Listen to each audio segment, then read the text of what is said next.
제가 고등학교 시절에 잊을 수 없는 하나의 경험이 있습니다.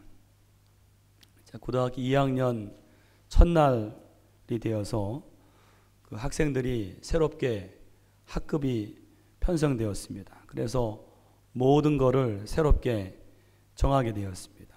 학생 번호라든지 또 앉는 자리, 또 청소, 순번 이런 것들을 정할 때에 선생님이 이 맨 앞줄부터 오늘은 맨 앞줄이 청소하고 그 다음 내일은 그 다음 줄이 청소하고 이렇게 청소 순번을 매겼어요. 근데 저는 그때 어떻게 맨 뒷줄에 앉게 되었는데 맨 뒷줄에 딱 2명이 있었습니다.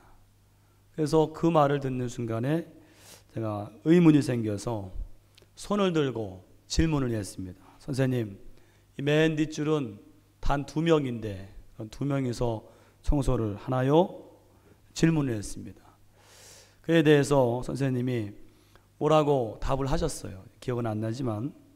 그리고 이제 종례를 마치면서 차렷 경례 인사를 해야 되는데 아직 반장이 없으니까 조금 아까 그 질문을 했던 학생이 임시반장을 하라고, 그렇게 저에게 임시반장을 하라고 시켰습니다.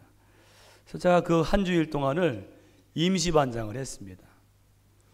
그리고는 학생들이 그 다음 주에 투표로 이 반장을 뽑게 되었는데 어떻게 제가 그냥 반장이 되었어요.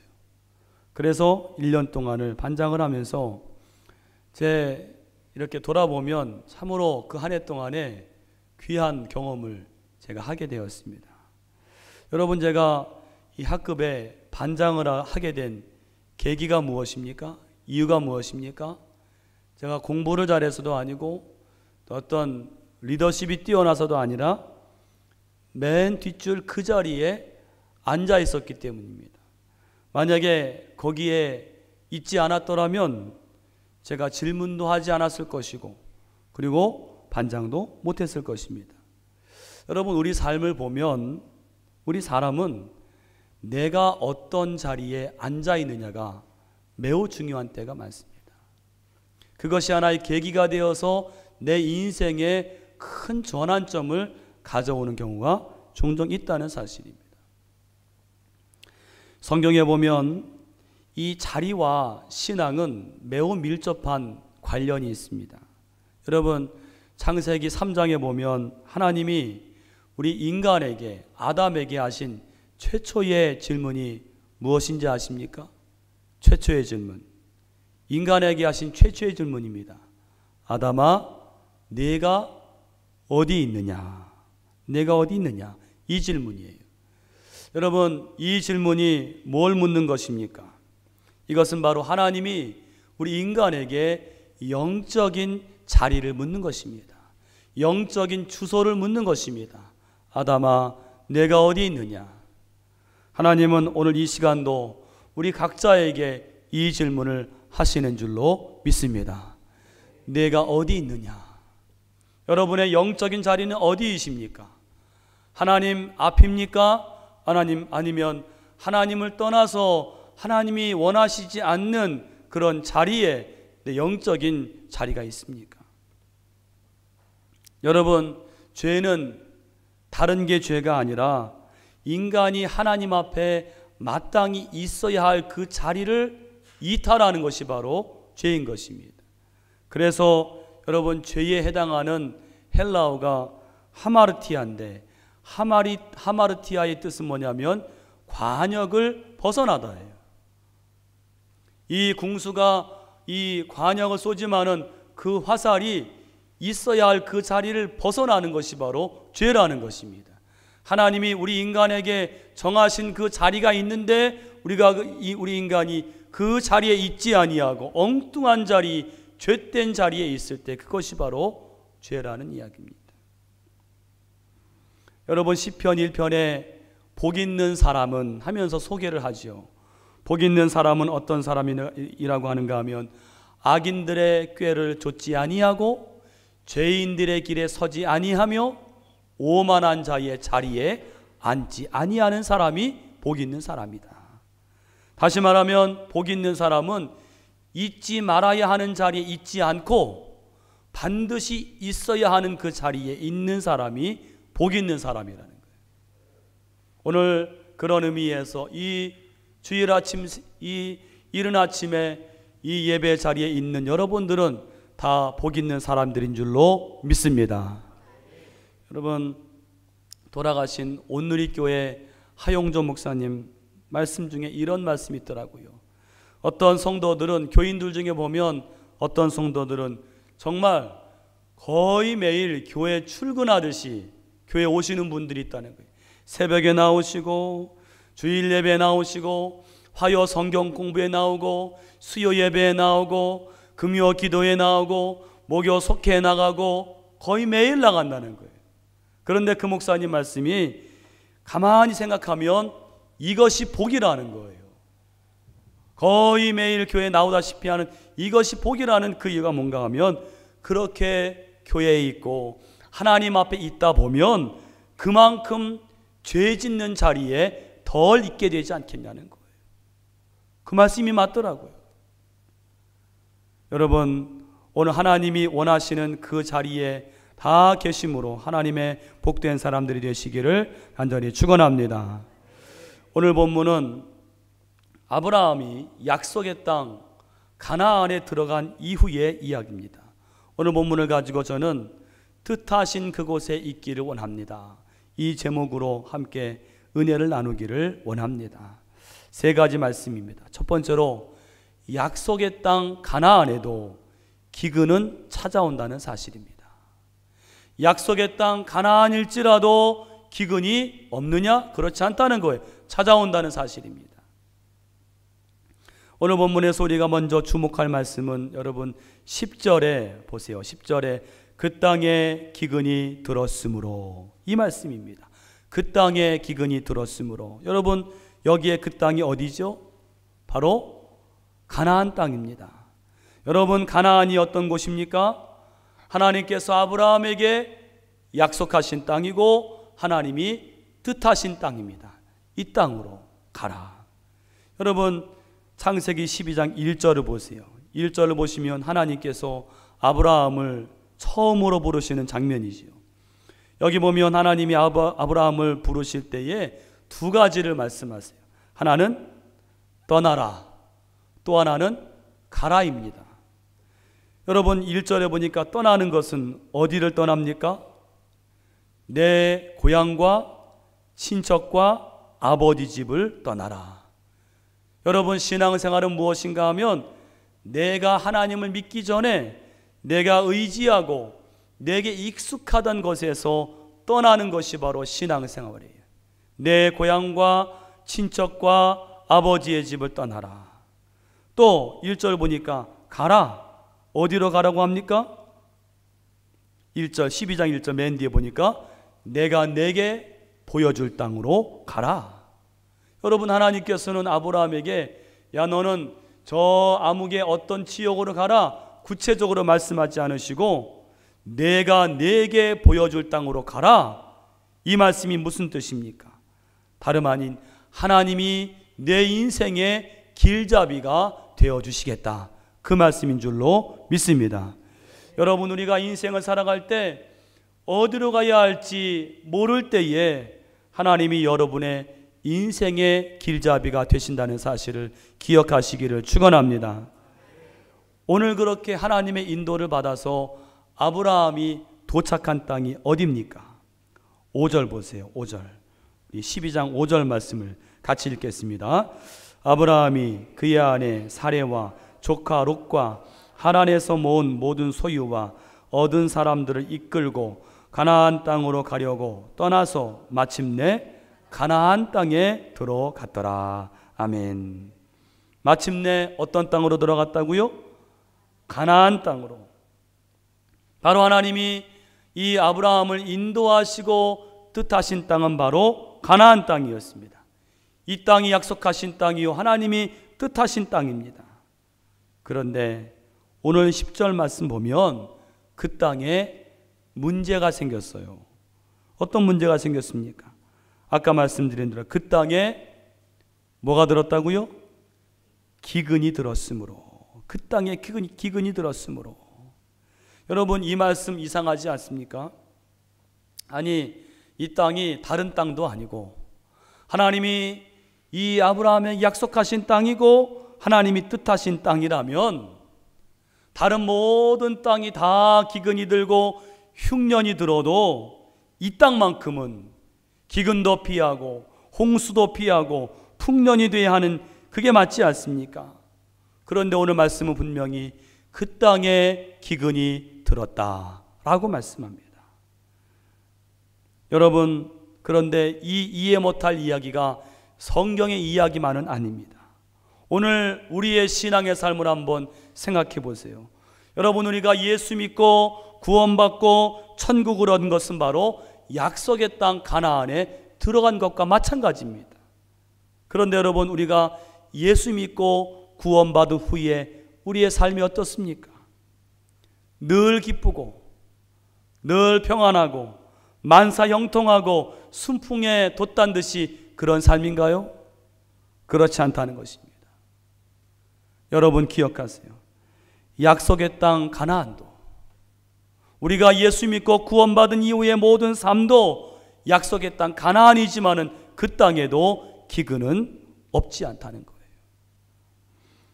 우리가 예수 믿고 죄 사함 받아서 구원받고 천국 가는 그런 영혼이 되었지만은 그런 우리에게도, 약속의 땅을 걸어가는 우리에게도 인생의 기근과 고난과 역경과 환란이 있다는 사실을 여러분 기억하시기를 간절히 바랍니다. 역경이 있습니다. 그런데 여러분, 이 대목에서 우리가 한 가지 이런 의문을 가질 수가 있습니다. 하나님께서는 왜 아브라함을 약속의 땅으로 인도하시고 나서 왜 그 땅에서 도저히 살 수 없을 정도의 이런 기근을 만나게 하셨을까? 여러분, 왜 그러셨을까요? 하나님은 왜 약속의 땅으로 인도하시고 나서 그런 심한 기근을 만나게 하셨을까요? 한번 생각해 보세요. 오늘 우리에게 중요한 질문입니다. 그것은 바로 하나님께서 아브라함에게 참 믿음을 보시기 위함입니다. 참 믿음. 여러분, 우리가 잘 알듯이 이 아브라함은 믿음으로 하나님께 구원을 받은 사람이죠. 그런데 하나님께서는 그 아브라함의 믿음이 참 믿음인지를 보기 원하셨다는 거예요. 그런데 중요한 사실은, 여러분, 참 믿음은 무엇으로 알 수 있는가? 여러분, 우리의 참된 믿음은 무엇으로 알 수 있는지 아십니까? 인생의 기근을 통해서 참된 믿음을 알게 되는 것을 믿으시기를 바랍니다. 인생의 기근을 통해서예요. 여러분, 기억하세요. 하나님이 구원받은 우리에게 오늘 인생의 기근과 역경을 허락하시는 이유는 그것을 통해서 하나님을 향한 나의 진짜 믿음, 나의 참된 믿음을 보시기 위함이에요. 그런데 오늘 이 아브라함은 그 믿음이 없었습니다. 그래서 10절에 보니까 그가 어떻게 했습니까? 인생의 기근이 찾아오니까 그는 하나님이 주신 약속의 땅 가나안을 버리고 어디로 갔습니까? 저 애굽으로 내려갔습니다. 우리 10절 말씀을 같이 읽어보겠습니다. 함께 읽습니다. 그 땅에 기근이 들었으므로 아브라함이 애굽에 거류하려고 그리로 내려갔으니 이는 그 땅에 기근이 심하였음이니라. 아멘. 여러분, 오늘 이러했던 아브라함이 나중에는요, 하나님이 그토록 원하시는 그 참된 믿음을 나중에는 보여드렸어요. 이때는 믿음이 없었습니다. 언제 그랬습니까? 언제 아브라함이 참된 믿음을 보여드렸나요? 바로 그것은 하나님께서 이 아브라함에게 내 사랑하는 독자 아들 이삭을 번제로 드리라 라고 했을 때 하나님께 이 아브라함이 믿음을 보여드렸어요. 여러분, 생각해 보세요. 100세에 난 아들입니다. 그 아들을 번제로 드리라. 이것은 오늘 아브라함이 오늘 본문에서 맞이한 이 기근보다도 훨씬 더 혹독한 시련이지요. 그런데 아브라함이 어떻게 했습니까? 아브라함은 하나님께 순종함으로 그가 이삭을 데리고 저 모리아산으로 올라갑니다. 그때 이삭이 아브라함에게 묻죠. 아버지, 여기 불과 나무는 있는데 번제할 어린 양은 어디 있습니까? 여러분, 웬만한 아버지라면 이 말을 들었을 때 발걸음을 돌렸을 것입니다. 왜 그렇습니까? 그 아들을 잡아서 이제 번제를 드려야 되는데 그 아들이 묻기를, 아버지, 번제할 어린 양은 어디 있습니까? 라고 물어볼 때 그 아버지의 마음이, 여러분, 그 아들을 드릴 수가 있겠습니까? 야, 이제 그냥 돌아가자 라고 했다면 그 아브라함은 애굽으로 내려가는 것인데, 아브라함이 뭐라고 말했습니까? 아들에게 번제할 어린 양은 여호와께서 친히 준비하시리라. 하나님이 친히 준비하시리라. 여호와 이래. 할렐루야. 여러분, 이 말의 뜻이 무엇인지 아십니까? 이건 굉장한 말입니다. 히브리서 11장 18절로 19절에 보면 이 말 뜻이 나와요. 뭔가 하면, 내가 지금 이 아들을 번제로 드릴지라도, 내가 이 아들을 죽여서 번제로 드릴지라도 하나님은 약속을 지키시기 위해서 그를 다시 살릴 것이다. 이것을 믿는 믿음이었다는 거예요. 여러분, 이 아브라함은 이삭을 드리라고 했을 때에 더 혹독한 시련이었지만은 아브라함은 절대적으로 하나님을 믿었습니다. 온전히 믿었습니다. 흔들리지 않았습니다. 오늘 그 믿음으로 그 시련을, 그 인생의 기근을 이긴 줄로 믿습니다. 오늘 저와 여러분에게도 이런 믿음이 있으시기를 바랍니다. 여러분, 약속의 땅 가나안에도 기근은 찾아와요. 우리가 예수를 잘 믿고 구원받은 삶에도 이 참을 수 없는, 도저히 견딜 수 없는 인생의 기근과 역경이 찾아올 수 있는데, 여러분, 그 역경은 하나님이 우리에게 진짜 믿음을 보시기 위한 그런 기회임을 믿으시고 이 믿음의 역경을 잘 이기시기를 간절히 축원합니다. 두 번째로, 기근이 있더라도 약속의 땅 가나안을 떠나지 말라는 것입니다. 기근이 있더라도 약속의 땅 가나안을 떠나지 말아야 됩니다. 오늘 여러분 본문이 주는 중요한 또 하나의 교훈이 뭔가 하면, 인간이 자기의 본연의 자리를 떠날 때 거기에서 인생의 불행이 시작된다는 거예요. 어디에서 불행이 시작되느냐? 우리 하나님의 사람이 마땅히 있어야 할 자리를 떠날 때입니다. 오늘 본문의 주인공 아브라함을 보세요. 그는 10절에 보니까 기근을 피하려고 하나님이 그에게 뜻하신 원래의 땅 가나안을 떠났습니다. 그가 애굽에 왔을 때 그가 생각지 못한 큰 어려움이 다가왔어요. 그것이 11절입니다. 그 어려움이 무엇일까요? 11절 말씀 우리 같이 읽어보겠습니다. 11절입니다. 같이 읽습니다. 그가 애굽에 가까이 이르렀을 때에 그의 아내 사레에게 말하되, 내가 알기에 그대는 아리따운 여인이라. 무슨 이야기입니까? 당시 이 아브라함의 사레가요, 나이가 몇 살인지 아십니까? 65세입니다.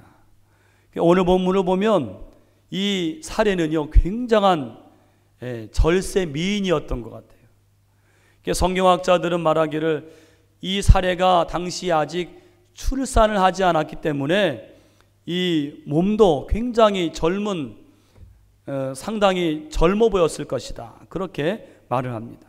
그런데 이게 왜 아브라함에게 문제가 되었을까요?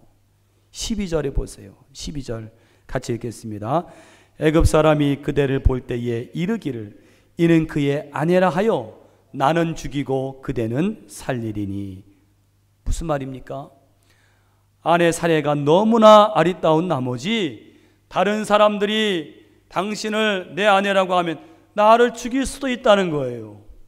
지금 자기의 안위를 생각하는 것입니다. 여러분 보세요. 이 문제는요, 아브라함이 전혀 예상치도 못한 문제예요. 아브라함은 살려고 애굽에 내려갔는데 전혀 뜻밖의, 가만히 보니까 이 아내 때문에 내가 죽게 된 거예요. 여러분 중에는, 아니 사레가 남편이 그렇게 위협을 받을 정도로, 그 정도로 미인이었는가? 오늘 본문을 쭉 보시면 정말 그 정도로 미인이었던 것 같아요. 중요한 것은 살려고 왔는데, 살아보려고 애굽에 왔는데 전혀 예상치 못한 나의 신변을 위협하는 문제가 생기고 만 것입니다. 문제는 거기서 끝나지 않아요. 아마 아브라함이 요즘 말로 멘붕이 온 것 같아요. 자기가 죽게 되었으니까. 그래서 13절 말씀 보면 우리가 이 13절을 그냥 보통 쉽게 넘어가는데 이 말은요 사실 정신 나간 소리입니다. 이거는 정말 아주 나쁜 말로 얼빠진 소리예요. 13절 같이 한번 읽어보겠습니다. 원하건대 그대는 나의 누이라 하라. 그러면 내가 그대로 말미암아 안전하고 내 목숨이 그대로 말미암아 보존되리라 하니라. 아멘. 여기서 이 아브라함이 말은 하지 않았지만 이런 말과 같은 것입니다. 이런 말 들어보세요. 당신을 내 누이라고 한 이상 누가 와서 당신을 데려다가 아내로 살겠다고 해도 나는 상관하지 않겠소. 어떤 남자가 와서 당신을 데려가서 아내라고 삼는다고 해도 나는 상관하지 않겠소. 지금 남편인 이 아브라함이 하는 이야기예요. 어떤 주석을 보니까 이 말을 이렇게까지 말합니다. 지금은 아브라함은 사례대로 다른 남자의 놀이개가 되라고 주문하는 것이고 그 덕에 좀 내가 살아보자, 이런 말과 같다는 거예요. 여러분, 지금 아브라함은 제정신이 아닙니다. 자기가 죽게 되었으니까 지금 자기가 무슨 소리 하는지도 모르는 거예요. 비겁함의 극치를 달리고 있습니다. 이렇게 비겁할 수가 있습니까? 그런데 아브라함이 우려하던 그 일이 벌어졌습니다. 14절 15절 말씀 보세요. 여러분, 이거를 참 드라마로 만들면은 참 기가 막힌 드라마입니다. 14절 15절 같이 읽겠습니다. 아브라함이 애굽에 이르렀을 때에 애굽 사람들이 그 여인이 심히 아름다움을 보았고 바로의 고관들도 그를 보고 바로 앞에서 칭찬함으로 그 여인을 바로의 궁으로 이끌어 들인지라. 아멘. 여러분, 이해가 되시죠? 이 사례의 미모는요, 애굽에 도착하자마자 얼마나 그 미모가 뛰어났든지 소문이 났어요. 그래서 그 소문이 바로의 고관들에게까지 알려져가지고 이 바로의 고관들이 와서 확인을 하고 감탄을 했습니다. 그래서 바로의 궁으로 데려갔습니다. 여러분, 이 과정에서 이 바로의 고관들이 질문했지 않겠습니까? 아브라함에게, 당신은 누구요? 이 사람은 당신과 어떤 관계요? 차마 떨어지지 않는 말을 했을 것입니다. 내 누이입니다. 자기도 내 누이입니다. 그리고 아내를 다 데리고 난 다음에 어떻게 했을까요? 한번 상상해 보세요. 이 아브라함이 땅을 치면서 내가 차라리 가나안을 떠나지 말걸, 내가 지금 무슨 짓을 했다는 말인가, 내가 남편이란 말인가, 아마 땅을 치고 울었을 거예요. 16절을 보니까 여러분, 사례를 아내로 맞은 바로가, 이집트의 바로가 아브라함에게 선물을 어마어마하게 보냅니다. 뭘 말합니까? 이 바로가 보기에도 이 사례의 미모가 흡족했다는 거예요. 여러분, 인간적으로 보면 지금 아브라함은 뭐예요? 횡재했습니다. 아내 팔아서 횡재했습니다. 그런데 기쁘지가 않아요. 횡재를 했는데 기쁘지가 않아요. 이 재물이 전혀 좋아 보이지 않습니다. 너무나 불행한 거죠. 참담함의 극치입니다. 여러분, 이 일 어쩌면 좋습니까? 이 위기를 어떻게 벗어납니까? 바로 이때 하나님이 나서시는 거예요. 하나님이 아브라함이 예뻐서가 아닙니다. 왜 하나님이 나서시는가 하면 하나님이 아브라함에게 옛날에 하신 약속, 내가 너로 큰 민족을 이루게 하겠다라는 약속을 하셨기 때문에 그 약속을 신실하게 지키시기 위해서 이 가나안을 떠나서 지금 참담함의 지경에 이른 이 아브라함을 건지시려고 일하시는 거예요. 17절에 보세요. 어떻게 일하십니까? 바로와 그 집에 뭘 내리셨어요? 재앙을 내리셨어요. 참 엉뚱하게 바로가 그 재앙을 당합니다. 이 재앙으로 바로가 이 모든 일의 전모를 알게 돼요. 이 아브라함이 어떻게 자기를 속였는지 다 알게 되고, 여러분 18절 19절에 보면 바로가 아브라함을 무섭게 꾸짖고 있습니다. 어떻게 꾸짖고 있습니까? 내가 어찌하여 나에게 이렇게 행하였느냐? 내가 어찌하여 그를 내 아내라고 내게 말하지 아니하였느냐? 내가 어찌 그를 누이라 하여 그를 데려다가 아내를 삼게 하였느냐? 3번이나. 지금 바로의 화가 이만저만이 아니에요. 근데 여러분, 이 화는요 바로의 화가 아닙니다. 이 성경 저자는 이 바로의 입술을 통해서 하나님께서 이 아브라함을 무섭게 책망하신다는 것입니다. 여러분 보세요. 아브라함이 어찌하다 이렇게 참담한 지경이 되었습니까? 바로 그것은 하나님이 약속하신 땅, 하나님이 아브라함에게 내가 내게 보여줄 땅으로 가라 약속하신 그 땅을 주셨는데, 그 약속의 땅을 저버리고 인생의 기근을 피하려고, 인생의 역경을 피하려고 그 약속의 땅을 저버린 그 대가가 너무나도 참담하기 그지없게 되었다는 것입니다. 그는 거짓말쟁이가 되었고, 비겁한 남편이 되었고, 믿음 없는 신자가 되었고, 세상 사람에게, 바로에게 무섭게 책망을 받는 그런 사람이 되었어요. 여러분 기억하세요. 성도는 성도가 있어야 할 자리가 있는 줄로 믿습니다. 그 자리를 지켜야 될 줄로 믿습니다.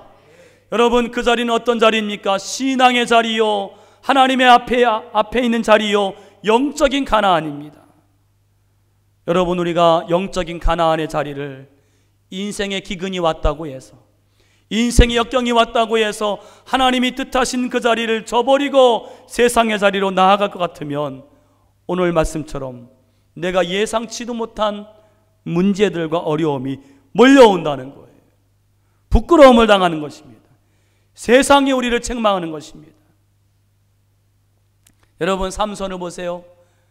삼손은 나실인이었는데 그는 하나님 앞에서 살아야 되고 하나님의 전에 엎드려서 거기서 잠이 들어야 되는데 그는 어떻게 했습니까? 그 자리를 떠나서 여인 들릴라의 무릎에서 잠이 들었습니다. 하나님의 나실인이 하나님의 전에서 잠이 들지 못하고 여인의 무릎에서 잠이 들 때에 그가 가진 모든 능력을 다 빼앗기고 힘도 빼앗기고 나중에는 두 눈이 뽑히는 그런 참담함을 맞이하게 되었습니다. 여러분 기억하세요. 세상은 우리로 하여금 자꾸 우리를 하나님이 뜻하신 자리, 영적인 자리에서 멀어지게 만듭니다. 오늘 이 자리를, 이 영적인 자리를 빼앗기지 마시기를 간절히 축원합니다.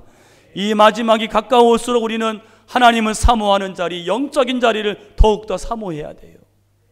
여러분, 말씀의 자리, 성경 공부의 자리, 기도의 자리 기억하시고 참여하시기를 바랍니다.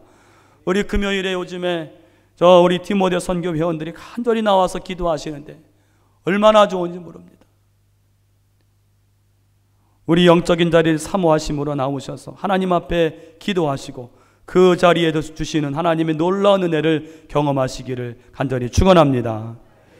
마지막 3번째는 가장 복된 삶은 주님이 뜻하신 그 자리에 있는 것입니다. 가장 복된 인생이 무엇이냐? 주님이 뜻하신 자리에 있는 거예요. 오늘 아브라함이 여러분 이 애굽의 이 참담한 경험을 통해서 뭘 알게 되었을까요? 한번 생각해 보세요. 그건 뭐냐면 가장 복된 삶은 내가 보기에 좋은 곳에 있는 것이 아니라 하나님이 보시기에 좋은 곳에 있는 것이구나 라는 사실을 알게 되었습니다. 그래서 여러분 13장 3절 이하를 보세요. 우리 13장 3절과 4절 말씀을 한번 읽어보겠습니다. 아브라함이 다시 어디로 돌아갔습니까? 함께 읽겠습니다. 그가 네게부에서부터 길을 떠나 베델에 이르며 베델과 아이 사이 곧 전에 장막 쳤던 곳에 이르니 그가 처음으로 제단을 쌓은 곳이라. 그가 거기서 여호와 이름을 불렀더라. 아멘. 어디로 돌아왔습니까? 여러분, 이 말씀은 12장의 7절 8절 말씀과 비슷한 말씀이에요. 바로 아브라함이 돌아온 것은 처음으로 제단을 쌓은 곳, 거기서 뭘 했는가 하면 아브라함이 여호와 이름을 불렀습니다. 다시 말해서 아브라함은 가나안 땅, 하나님이 그에게 원하신 그 땅으로 돌아와서 그 제단을 쌓고 거기서 여호와 이름을 불렀어요. 여러분, 여기에 중요한 교훈이 있습니다. 하나님이 우리에게 원하시는 자리는 바로 마음으로 하나님께 제단을 쌓고 하나님의 이름을 부르는 그 자리인 것을 믿으시기를 바랍니다. 여러분, 이 시간도 여기 와서 예배하실 때 몸만 와서 예배할 것이 아니라 마음으로 제단을 쌓으시기를 바랍니다. 그리고 하나님의 이름을 부르시기 바랍니다. 하나님, 내가 하나님을 사모합니다. 하나님을 간절히 바랍니다. 하나님의 이름을 부르라는 것은 하나님을 사모하라는 거예요.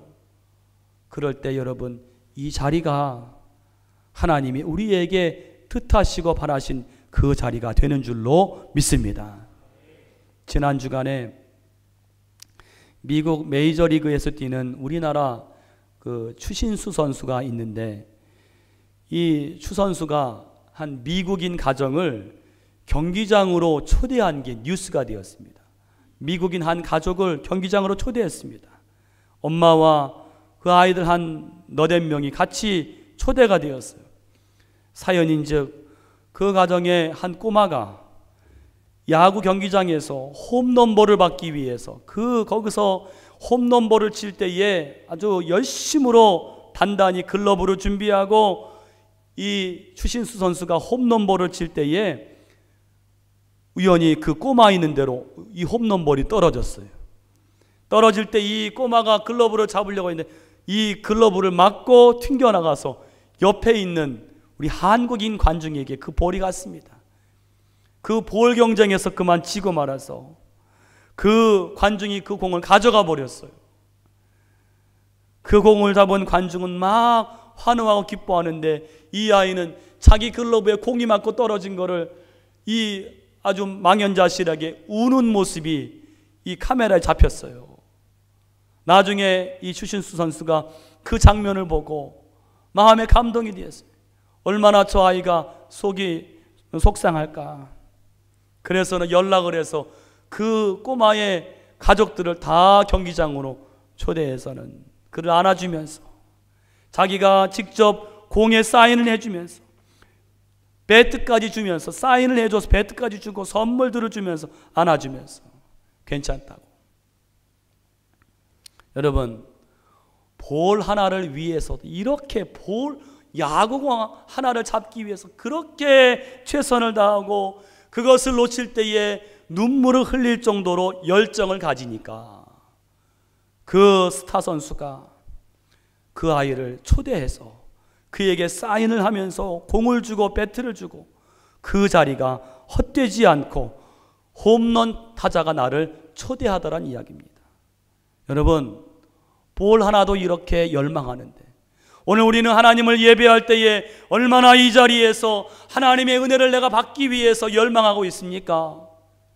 볼 하나를 갖기 위해서도 그렇게 열망하면서 그것을 받지 못할 때 눈물을 흘리는데 오늘 우리는 얼마나 하나님을 그렇게 열망합니까? 여러분, 이 자리가 얼마든지 하나님이 뜻하신, 여러분 인생에 있어서 정말로 하나님이 뜻하신 놀라운 자리가 될 수 있는 것은 무엇에 있느냐? 우리의 마음, 하나님을 열망하는 마음, 하나님을 사모하는 마음입니다. 여러분, 하나님을 그와 같이 사모하시는 여러분 되시기를 간절히 축원합니다.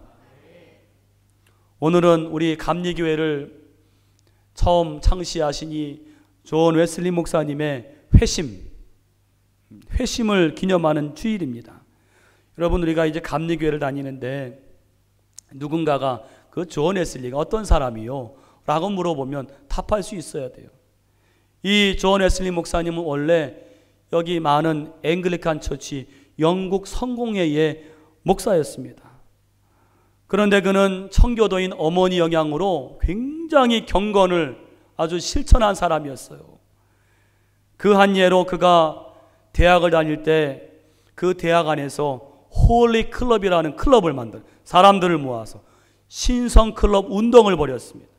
이들은 매일 모여서 성경을 읽고 기도하고 또 헬라어로 성경을 연구하고 고전을 읽고 매주 성찬식을 하고 매주 이틀을 금식하고 감옥을 찾아가고 고아원을 찾아가고, 얼마나 이걸 철저하게 했든지 간에 사람들이 별명을 붙였습니다.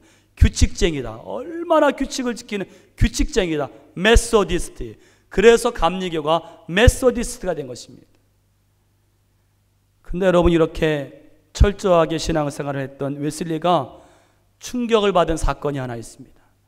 그가 선교 여행을 가다가 배를 타고 가는데 그만 배가 큰 폭풍을 만났어요. 여러분, 그 얼마나 두렵습니까? 이 웨슬리가 목사인데도 불구하고 죽음에 대한 공포로 막 부들부들 떨고 있을 때 어디선가 찬송 소리가 들려오는 거예요. 갑판에 올라가 보니까 모라비안이라는 그 교파 사람들이, 평신도들이 그 갑판 위에서 폭풍우를 맞으면서 손을 잡고 할렐루야 찬송을 부르는 거예요. 지금 우리가 죽는다 하더라도 우리는 하나님의 구원을 받은 사람들이기 때문에 하나님 감사합니다. 여기에 충격을 받았습니다. 나는 목사인데도 내가 이 죽음에 대한 두려움으로 이렇게 떨고 있는데 저들은 구원에 대한 확신과 기쁨을 가지고 자기에게 그 구원에 대한 확신과 기쁨이 없는 것을 발견했어요. 그걸 너무너무 괴로워하는 거예요. 하나님, 나의 마음속에 왜 이런 구원의 확신이 없습니까? 왜 이런 구원의 기쁨이 없습니까? 그걸 그렇게 고민하고 하나님을 열망하는데 하나님이 그를 인도하시는 거예요. 어떻게 인도하시는가 하면 1738년 5월 24일 영국의 한 거리, 올더스케이시라는 거리에 한 집회소가 있는데 그날 이 웨슬리가 일기에 적기를 별로 내키지 않는 마음으로 한 작은 집회소에 들어갔는데 거기에서 한 평신도가 로마서 주석 서문을 쭉 읽는 가운데 그리스도 안에 있는 믿음을 통해서 하나님께서 우리 마음에 변화를 일으키신다는 그 말씀을 듣는 가운데 이 웨슬리 마음이 그날 일기에 적기를 이상하게 내 마음이 뜨거워짐을 내가 느꼈다는 거예요. 그리고 내가 그 말씀을 듣는 가운데 내가 이제는 그리스도를 신뢰하고 있다는 것이 내 마음에 확신이 되었고, 구원을 위해서 내가 다만 오직 그리스도만을 믿고 그 주님께서 나의 모든 죄를 거두어 가시고 나를 죄와 사망의 법에서 건져주셨음을 내가 확신하게 되었다. 할렐루야. 이것이 바로 웨슬리의 회심입니다. 그 뜨거워진 마음이 계속 불타올라서 여러분, 웨슬리는요 평생에 40만 마일을 다니면서 여러분 전도했다는 거예요. 엄청난 전도입니다. 그는 88세 일기로 죽으면서까지도, 죽기 직전까지도 전도하고 설교했던 사람입니다. 여러분 보세요. 하나님에 대해 열망을 가지니까요. 한 거리의 작은 집에서 부흥사도 아니고 평신도가 이 주석 서문을 읽고 있는데 별로 내키지 않는 마음으로 들어갔는데 하나님께서는 그 웨슬리의 열망하는 마음을 보시고 그 거리의 작은 집회소를 오늘 웨슬리 일생에 있어서 절대로 잊을 수 없는 하나님의 뜻하신 약속하신 장소로 바꾸어 주신 줄로 믿습니다. 오늘도 우리에게 그러한 장소가 있으시기를 축원합니다. 오늘 이 시간이 그런 시간이 될 수 있습니다. 그렇게 되기 위해서는 오늘 웨슬리처럼 하나님을 열망해야 돼요. 하나님을 사모하시기 바랍니다. 그럴 때 이 자리가 하나님이 뜻하신 자리가 되며 내가 그 자리에 있게 됨을 믿으시기를 간절히 축원합니다. 기도하겠습니다.